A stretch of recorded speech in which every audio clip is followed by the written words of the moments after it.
नमस्कार, DD news में आप सभी का स्वागत है। मैं हूं ऋतु वर्मा। खबरों को विस्तार से देखें उससे पहले नजर डालेंगे अभी तक की हेडलाइंस पर। परीक्षा पे चर्चा के 9वें संस्करण में प्रधानमंत्री का छात्रों से संवाद। पीएम ने तनाव मुक्त रहने का दिया संदेश। कहा, केवल अंकों पर नहीं बल्कि जीवन बेहतर बनाने पर दें ध्यान।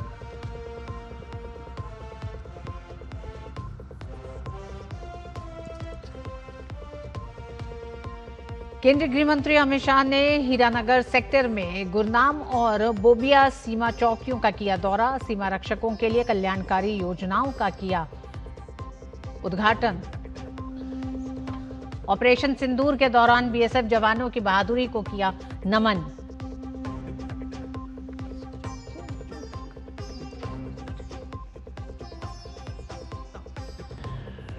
आरबीआई ने रेपो दर में नहीं किया कोई बदलाव, 5.25% पर बरकरार। आरबीआई गवर्नर ने कहा, भारत की अर्थव्यवस्था लगातार विकास की राह पर। इस वित्त वर्ष में विकास दर 7.4% रहने का जताया अनुमान।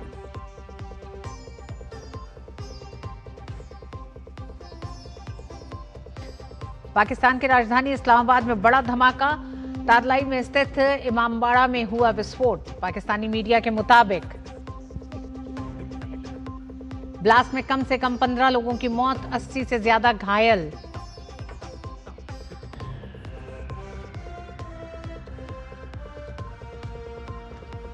अंडर-19 क्रिकेट वर्ल्ड कप के खिताबी मुकाबले में वैभव सूर्यवंशी ने इंग्लिश गेंदबाजों को किया पस्त। केवल 80 गेंद में जड़े 175 रन। भारत बड़े स्कोर की ओर।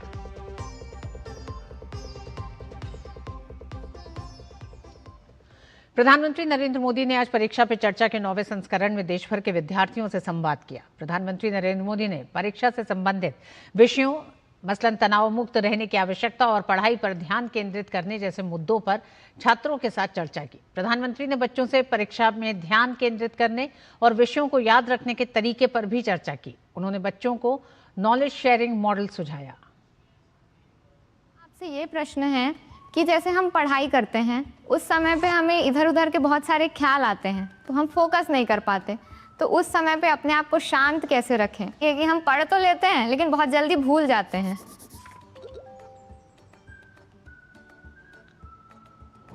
अब जैसे आज यहाँ आप आए हैं, आज से 25 साल के बाद कोई आपको आज के इस कार्यक्रम के विषय में को पूछेगा तो क्या होगा? भूल जाएंगे कि याद रहेगा? याद रखिए सर, ये बहुत यादगार रहेगा। सर, ये बहुत स्पेशल मोमेंट है जो हम आपसे मिल रहे हैं। नहीं, स्पेशल ऐसा नहीं है, आप स्वयं इन्वॉल्व है कि भाई हम घर से जब निकले होंगे ना तब दिमाग में दिल्ली, पीएम के घर, यानी घर में भी फोन कर भी किया होगा तो ये नहीं क्या होगा ठंड कितनी है, खाना, अरे कल जा रहा हूँ, सुबह जाना है। इसका मतलब आप पूरी तरह इसमें इन्वॉल्व है कि नहीं है? Yes sir. इसी के कारण आपको 20 साल 25 साल के बाद भी यहाँ की हर चीज याद रहेगी। Yes sir. दूसरा, याद तब रहता है जब आप मौका देख करके दोस्तों से शेयर करते हो। आप अपने क्लास में अपने से जो कम होशियार जो स्टूडेंट है ऐसे एक दो को दोस्त बनाए और फिर उसको कहोगे मैं तुम्हें सिखा।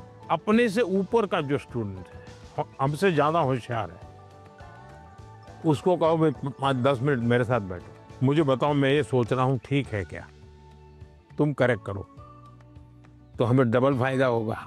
Yes sir. जब हम उनका भी ओपिनियन लेते हैं हाँ। फिर हमें और थॉट्स आते हैं कि इसमें और क्या हो सकता है। तो इससे फायदा होता है। जी सर। नए नए आइडियाज आते हैं। जी सर। तो आपका मन एकदम खुल जाता। प्रधानमंत्री ने अभिभावकों को सलाह दी कि बच्चों को परीक्षाओं के अनावश्यक दबाव से दूर रखें।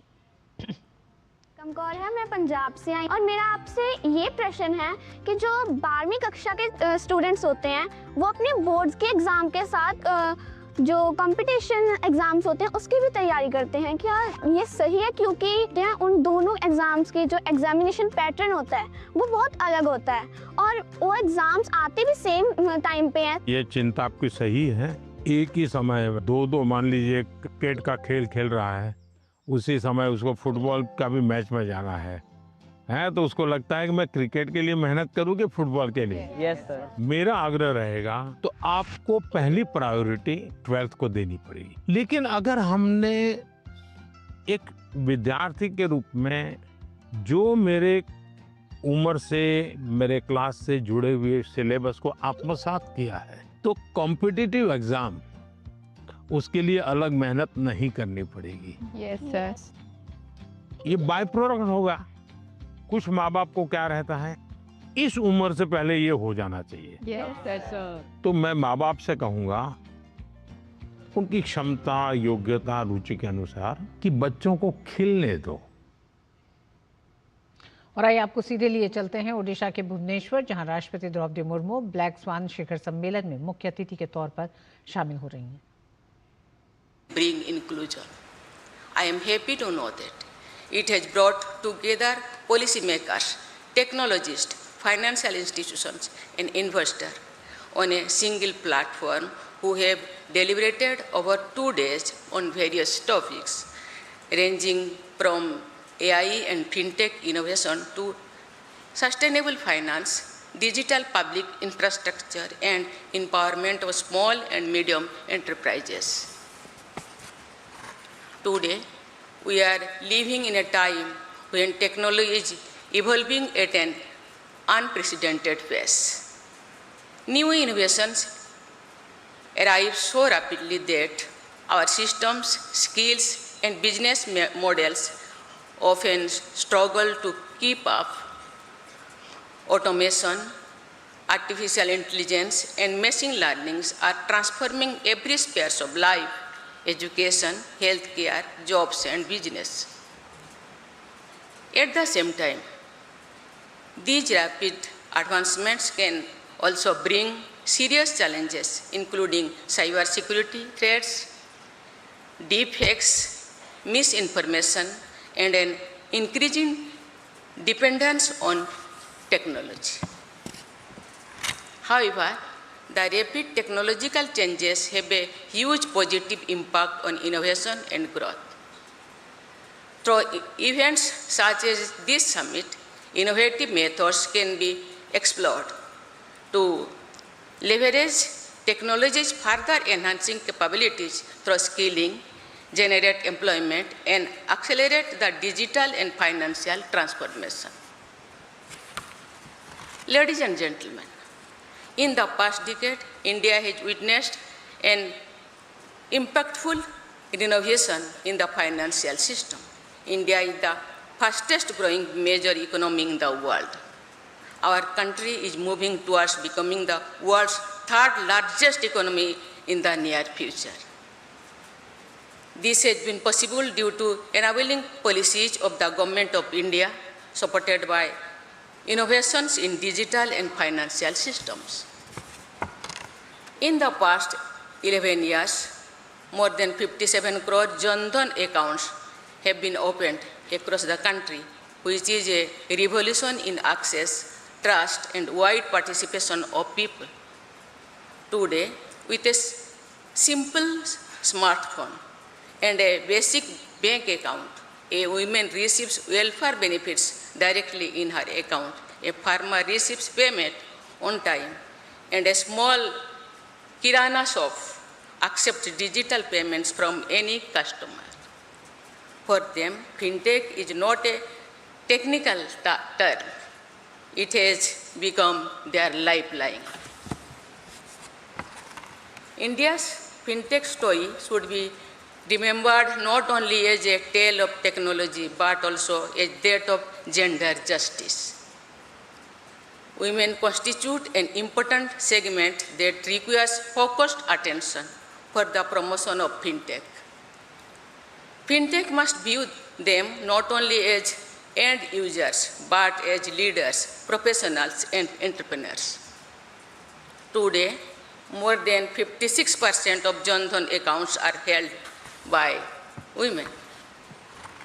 Therefore, for every new platform, product, or policy, it needs to be evaluated if it makes women active participation in the digital and financial ecosystem.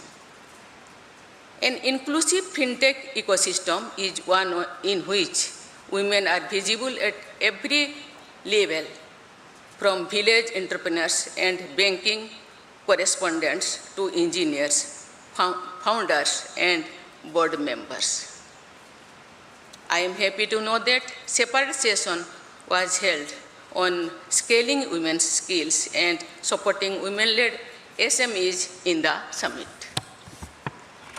Even as there are achievements to be proud of, there are known and unknown challenges that need to be overcome. Fintech does not guarantee inclusion on its own. Fintech does not guarantee inclusion on its own. There continue to be citizens, especially in remote, tribal, and rural areas, who are not conversant with the digital tools. Skilling them is very important to make them participants in the development journey. Only then, fintech can become an engine of inclusion, employment generation, and promotion of entrepreneurship. I urge our entrepreneurs and innovators to ensure that technology becomes a tool for social justice and inclusion. Ladies and gentlemen, to cater to this growth story, there is a need for fintech and insurtech, as well as a skilled workforce. Fintech is about trust and human dignity. Digital finance is about giving citizens greater financial control over their lives. It is also about making the governance systems more responsive, transparent, and human. This citizen-centric thinking remains at the heart of India's fintech journey. Artificial intelligence is rapidly transforming our economy and society. The Government of India has launched India AI Mission to promote AI research, innovation, and ethical use. The upcoming India AI Impact Summit to be held in New Delhi this month is expected to attract participation from about 100 countries. This event aims to ensure that AI is seen not merely as a technological advancement, but as a strategic tool to enable inclusive growth and expand access to opportunities that have historically been out of reach for large segments of the population. I am confident that this event will play a huge role in leveraging global AI expertise and technology for benefit of people. I am happy to note that Odisha is also moving ahead in this direction and adopting artificial intelligence to improve governance, healthcare, agriculture, and public science service delivery. Ladies and gentlemen, technology has a huge potential for making positive impact on all sectors of economy and all sections of society. However, at times it can be misused for financial frauds. Online financial frauds can cause people to lose their life savings and suffer high-level mental and social distress. It is pertinent to enhance awareness among people, to be vigilant and alert to prevent such frauds. The Government of India has undertaken various measures to prevent and report such frauds, including setting up of Indian Cyber Crime Coordination Center, Citizen Financial Cyber Fraud Reporting and Management System, and Cyber Fraud Mitigation Center. Ensuring digital and financial literacy is essential to deter online financial fraud. It can be made part of school curricula so that the advantages and disadvantages of technology can be understood at a young age. I urge all stakeholders to make every effort to enhance digital and financial literacy among people. Advancing skill development establishing global capability centers and enhancing innovation capacity is an investment in human capital. This is where the role of such a summit becomes important. I am confident that it will enable the youth and entrepreneurs of the state to participate in the global and digital economy. These efforts show that Odisha is ready not only to adopt financial technology for transformation, but it also geared up the help shape the fintech ecosystem. Ladies and gentlemen, we are marching ahead to build Viksit Bharat by 2047. All stakeholders should ensure that this journey remains anchored in the core values of inclusion, fairness, and dignity. I am confident that discussions and collaborations that emerge from this summit will be of transformative, effective, not only for Odisha, but also for India and the world. I extend my best wishes to you all for a bright future. Thank you. Jai Hind, Jai Bharat. Thank you, Honorable President Madam, for your inspiring and Odisha Bhubaneswar सरकार द्वारा global finance and technology network के सहयोग से भुवनेश्वर में आयोजित black swan summit में मुख्य अतिथि राष्ट्रपति द्रौपदी मुर्मू ने कहा कि मौजूदा दौर में फिनटेक में भारत की प्रगति को दुनिया सराह रही है। भारत का फिनटेक का सफर सिर्फ टेक्नोलॉजी के इस्तेमाल तक सीमित नहीं है, बल्कि भारत में फिनटेक लैंगिक समानता का बेहतरीन उदाहरण है। और एक बार फिर लौटते अन्य खबरों की तरफ बात करेंगे परीक्षा पे चर्चा की। परीक्षा पे चर्चा के 9वें संस्करण में प्रधानमंत्री नरेंद्र मोदी ने दिल्ली के पीएमश्री केंद्रीय विद्यालय आर.के. पुरम सेक्टर 2 में पढ़ने वाली एक दिव्यांग छात्रा से भी संवाद किया। छात्रा ने प्रधानमंत्री के समक्ष एक मधुर गीत प्रस्तुत किया। स्कूल के छात्रों ने बताया कि प्रधानमंत्री के इस कार्यक्रम से उन्हें नई ऊर्जा और आत्मविश्वास मिला है, जिससे वे परीक्षा की चुनौतियों का डटकर सामना करेंगे। परीक्षा पे चर्चा कार्यक्रम के 9वें संस्करण में प्रधानमंत्री ने देश भर के छात्रों के साथ संवाद किया और उन्हें परीक्षा के तनाव से बेहतर तरीके से निपटने के तौर तरीके बताए। हम इस वक्त दिल्ली के केंद्रीय विद्यालय आर.के. पुरम सेक्टर 2 में हैं और यह विद्यालय के लिए गर्व की बात रही कि यहाँ की छात्रा कक्षा 11 में पढ़ने वाली मानसी ने प्रधानमंत्री के सामने एक गीत भी गुनगुनाया। कैसा लगा प्रधानमंत्री के साथ संवाद करके आपको? मैं बहुत ही सौभाग्यशाली हूँ कि मुझे प्रधानमंत्री जी से मिलने का मौका मिला। प्रधानमंत्री जी ने मेरा हाथ पकड़ के वो मेरे को लेके गए और उन्होंने मुझे ब्रेल बुक्स के बारे में पूछा जो मैं पढ़ती हूँ कि आपको पढ़ना पसंद है, क्या पढ़ना पसंद है। मेरा गाना सुना उन्होंने, जिसकी उन्होंने तारीफ भी की, बोला कि मैंने अच्छा गाया। जो गाना आपने गाया वो थोड़ा हमें भी सुनाइए। बढ़ता चल तू बढ़ता चल, करता चल कुछ करता चल, बढ़ता चल तू बढ़ता चल, करता चल कुछ करता चल, सारी दुनिया तेरे पीछे मुश्किलों से लड़ता चल, सारी दुनिया तेरे पीछे मुश्किलों से लड़ता चल, बढ़ता चल तू बढ़ता चल, बढ़ता चल तू आगे बढ़ता चल।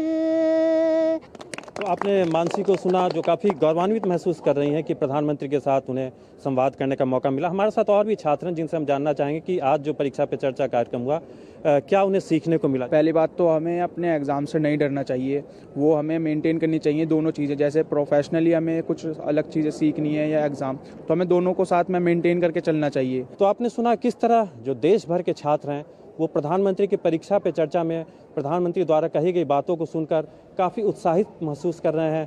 कैमरा पर्सन मोंटी के साथ निशांत सौरभ, डीडी न्यूज़, दिल्ली। और बच्चों के सबसे पसंदीदा कार्यक्रमों में से एक परीक्षा पे चर्चा में देश भर के स्कूली छात्र शामिल हुए। गाजियाबाद के हिंडन स्थित पीएमश्री केंद्रीय विद्यालय के छात्रों ने प्रधानमंत्री नरेंद्र मोदी की बच्चों के साथ पूरी बातचीत को ध्यानपूर्वक सुना। इस दौरान पीएम मोदी द्वारा परीक्षाओं से जुड़े विषय तनाव मुक्त रहने और सीखने पर ध्यान केंद्रित करने की कला को बारीकी से समझा। दरअसल परीक्षा पे चर्चा छात्रों, शिक्षकों, अभिभावकों को परीक्षाओं, तनाव प्रबंधन और जीवन कौशल पर चर्चा करने वाला एक बेहतरीन मंच है, जो अब एक जन आंदोलन का रूप ले चुका है। कार्यक्रम के जरिए छात्रों के अंदर न सिर्फ आत्मविश्वास पैदा होता है, बल्कि एक सकारात्मकता और रचनात्मक सोच का विकास होता है, जो उन्हें भविष्य में बेहतर करने की प्रेरणा देता है। परीक्षा पे चर्चा हम सभी छात्रों के लिए बहुत ही ज़्यादा प्रेरणादायी और उपयोगी कार्यक्रम रहा है। इसने हमें यह समझाया कि परीक्षा हमारे जीवन का सिर्फ एक हिस्सा है, पूरा जीवन नहीं। इन बातों को सुनकर हमें यह एहसास हुआ कि अब हमें जीवन में डरने की नहीं, बल्कि उमंग और आत्मविश्वास के साथ आगे बढ़ने की जरूरत है। परीक्षा पे चर्चा was a very inspiring and helpful experience for me, and it helped me understand that exams are just a part of learning and they do not decide anyone's capabilities for their future. It also motivated me to focus on learning with interest and consistency rather than worrying about marks. Lastly, I would like to thank our Honorable Prime Minister and hope that they keep us motivating like this. Exams, they are not the end, they are the journey. And fears we don't face become our limits. This program has also encouraged me to become a confident person. Overall, I have shaped myself in becoming an ideal student and a confident individual who is self-assured and ready to tackle all the adversities in the life. परीक्षा सिर्फ जीवन का एक पड़ाव है, इस बात को उन्होंने बहुत ही अच्छे से समझाया। असफलता से डरने की बजाय हमें उसका डटकर सामना करना चाहिए, ये भी बताया। और वक्त एक छोटे से ब्रेक का है। ब्रेक के बाद खबरें जारी रहेंगी, देखते रहिए डीजी न्यूज।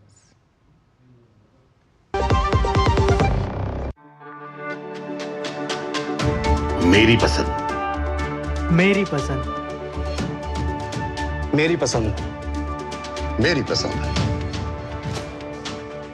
हमारी पसंद, हम सबकी पसंद। मजबूत देश का मजबूत सरिया हो गया स्टील। 10 लाख की लॉटरी मुझे, वाह!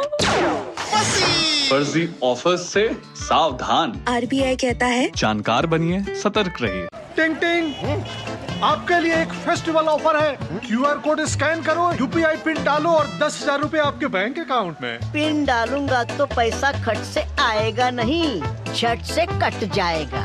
मैं मूर्ख नहीं हूँ। आलिया, यूपीआई कहता है यूपीआई पिन पैसे भेजने के लिए होता है, पाने के लिए नहीं। इस बात को याद रखें और कहें मैं मूर्ख नहीं।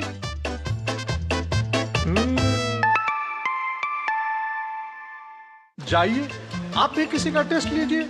क्या आपको है आकर्षक बचत विकल्पों की तलाश? LIC प्रस्तुत करता है नव जीवन श्री सिंगल प्रीमियम प्लान। एक मुश्त प्रीमियम राशि जमा करें, जीवन बीमा कवर का आनंद उठाएं, परिपक्वता पर गारंटीकृत निश्चित राशि प्राप्त करें, तरलता विकल्प भी उपलब्ध। अभी खरीदें। मौजूदा पॉलिसी धारकों के लिए आकर्षक छूट, नियम और शर्तें लागू। केंद्रीय गृह एवं सहकारिता मंत्री अमित शाह 2 दिवसीय जम्मू कश्मीर के दौरे पर हैं। केंद्रीय गृह एवं सहकारिता मंत्री अमित शाह ने जम्मू कश्मीर के बोबिया BOP पर शहीद स्मारक अजय प्रहरी पर शहीद जवानों को नमन किया।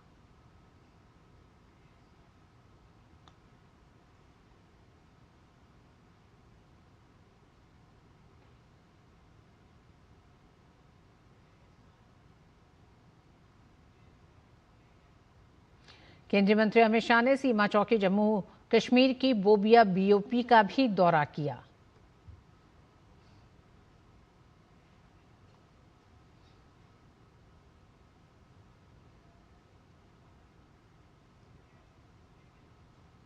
और इसी के साथ केंद्रीय मंत्री अमित शाह ने जम्मू कश्मीर की गुरनाम BOP का भी दौरा किया। ये दोनों चौकियों का केंद्रीय गृह एवं सहकारिता मंत्री ने दौरा किया है। गृह मंत्री अमित शाह का बेहद अहम जम्मू कश्मीर दौरा है। ये 2 दिवसीय दौरा है और अपने इस दौरे के दौरान अमित शाह ने सीमा प्रहरियों के लिए 6 कल्याणकारी योजनाओं का लोकार्पण और शिलान्यास किया। इस मौके पर उन्होंने ऑपरेशन सिंदूर में BSF के बेहतरीन काम की सराहना की।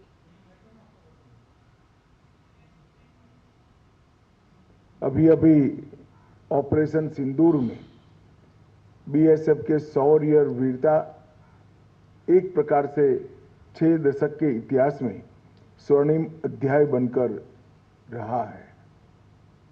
उस कठिन घड़ी में भी आप सभी ने हम सीमा के प्रहरी है ये भाव को हमेशा के लिए उज्जवल रखा और बुलंद रखा। 118 पोस्ट और 3 आतंकी launch pad Jammu Kashmir frontier ने ध्वस्त किए।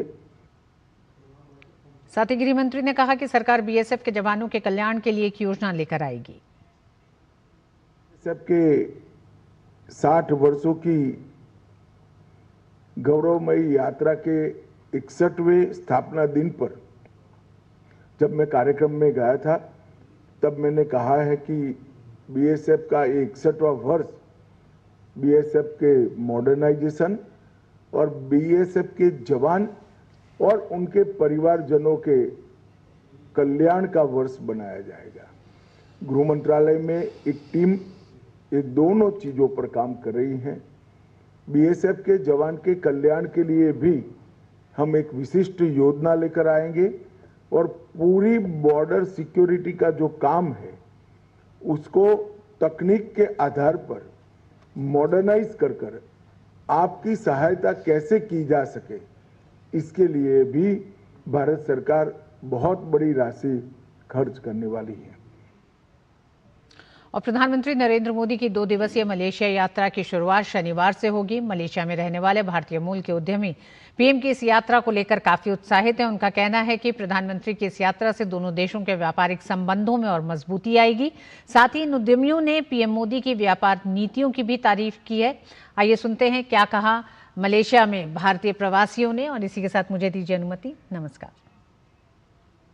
नरेंद्र मोदी मलेशिया आ रहे हैं और इस वक्त हम मौजूद हैं कुआलालंपुर में और यहाँ के बहुत सारे लोग जो भारतीय मूल के लोग हैं, यहाँ पर कोई बिजनेस चलाते हैं, इंडस्ट्री रन करते हैं, वो हमारे साथ हैं। क्या उम्मीदें हैं भारतीय मूल के लोगों को, मलेशिया के लोगों को प्रधानमंत्री नरेंद्र मोदी की विजिट पर, वो हम बातचीत करेंगे। बहुत बहुत स्वागत है सर आपका। आप टूरिज्म बिजनेस से जुड़े हैं, रेस्टोरेंट चलाते हैं, किस तरह से लोग देख रहे हैं भारत के प्रधानमंत्री के इस विजिट को? लोग बड़ी उम्मीदों से देख रहे हैं कि इस बार मोदी जी कुछ और यहाँ की गवर्नमेंट दातो श्री अनवर इब्राहिम के बीच काफ़ी कुछ एग्रीमेंट साइन होने वाले हैं और पिछले 2 साल से टूरिज़्म इंडिया से बहुत ज़्यादा बढ़ गया है और hotel industry, restaurant industry is doing very well because of the tourism and all. क्या रीजन मानते हैं?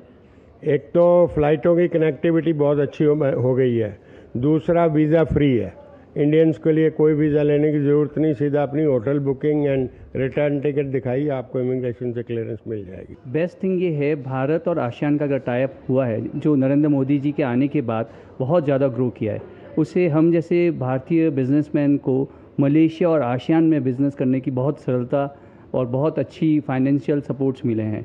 अब हम कहीं भी जाते हैं तो हमें एक भारतीय बिजनेसमैन की नज़र से देखा जाता है, जो पहले 15 साल एक हमें समझाता था Indian is can't do anything, but अब सारी उम्मीदें चेंज हो चुकी है। So all credit goes to Narendra Modi. Now I understand India is aggressively pushing towards the creation of its own chips and chip industries coming up. We have companies, very well established companies like Intel, Motorola, Siemens, National Semiconductors, Texas Instruments. So the ecosystem is very well developed for these electronic industries in Malaysia. So India is just starting, and I think that's one area where India can actually collaborate with Malaysia and tap into the expertise and the experience of the Malaysians and the Malaysian government in developing this industry. Modi ji का नाम अब एक नाम नहीं रहा है, brand बन चुका है।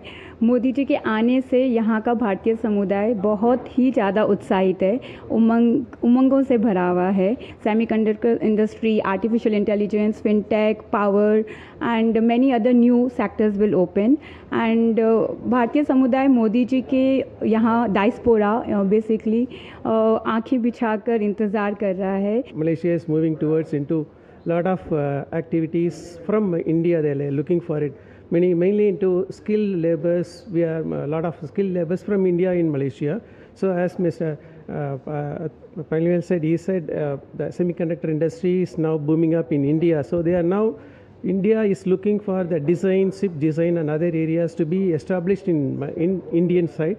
Similarly, the application of the AI semiconductor embedded systems, they are looking from India, the relationship from the India skill levels to be imported to Malaysia. तो हम देख रहे हैं कि अलग अलग सेक्टर्स में उम्मीदें हैं, खासतौर पर आईटी में, एआई में और सेमीकंडक्टर में। तो हमें जानते हैं कि टूरिज्म पहले से ही काफ़ी बढ़ रहा है। प्रधानमंत्री नरेंद्र मोदी के इस दौरे से उम्मीदों पर हम बातचीत कर रहे थे अलग अलग सेक्टर के एक्सपर्ट से, यहाँ की इंडस्ट्री से, और उन सबका यह मानना है कि भारत और मलेशिया के जो आर्थिक रिश्ते हैं वो और मजबूत होने जा रहे हैं। कैमरामैन जगमोहन के साथ शैलेंद्र मिश्र, डीडी न्यूज़, कुआलालंपुर।